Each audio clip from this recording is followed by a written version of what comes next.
माणूस मला म्हणाला की दादा, तुझ्या देशातल्या महाराजांनी गड किल्ले बांधले, पण तुझ्या देशातल्या माणसाला एकही महाल बांधायचा जमला नाही. मी म्हणलो बरोबर आहे बाबा, माझ्या महाराजांनी एकही महाल बांधला नाही. माझ्या महाराजांनी 365 गड किल्ले बांधले. महाल ही कुणी बांधली तर शहाजी महाराजांनी बांधले. लाल महाल शहाजी महाराजांनी बांधला. छत्रपती शिवरायांनी उभ्या आयुष्यात एकही महाल बांधला नाही. म्हणलं बरोबर आहे, माझ्या राजानं एकही महाल बांधला नाही, पण माझ्या राजाने 365 गड किल्ले बांधले. अरे तुझ्या देशातल्या राजांनी गड किल्ले बांधले नाहीत, तुझ्या देशातल्या राजांनी महाल बांधली आणि त्यांनी त्या महालामध्ये दिवसा बायका नाचवल्या. माझ्या राजानं एकही महाल बांधला नाही. माझ्या राजानं 365 गड किल्ले बांधले आणि या गड किल्ल्यांच्या जोरावरती हिंदुस्थानातल्या बायका वाचवल्यात. तुझ्या देशातल्या राजांच्या महालातनं दिवसा दारूचे पाट वाहिलेत. तुझ्या देशातल्या राजांच्या महालातनं दिवसा दारूचे पाट वाहिलेत. माझ्या देशातल्या राजाच्या गड किल्ल्यातनं दिवसा रक्ताचे पाट वाहिलेत.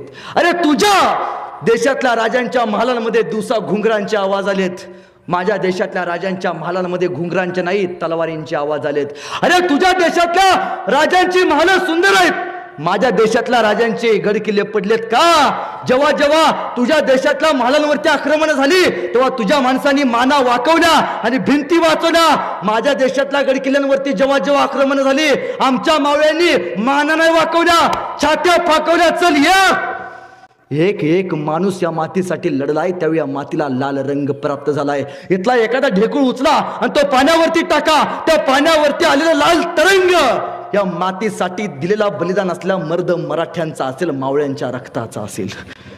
पण ही गोष्ट कधी बघत नाही. जर तुम्ही गड किल्ले नाही बघितले, आजोबा 10 वर्षानं तुमची पोरं तुमच्याकडे येणार आणि म्हणणार, पप्पा ज्या किल्ल्यावरती महाराजांचा जन्म झाला तो शिवनेरी मला दाखवा ना. ज्या किल्ल्यावरती महाराजांनी अफजल खान नावाचा बोकड 2 मिनिटात ठोकला तो प्रतापगड मला दाखवा ना. ज्या किल्ल्यावरती महाराजांची समाधी आहे तो रायगड मला दाखवा ना. चित्रात दाखवावं लागेल.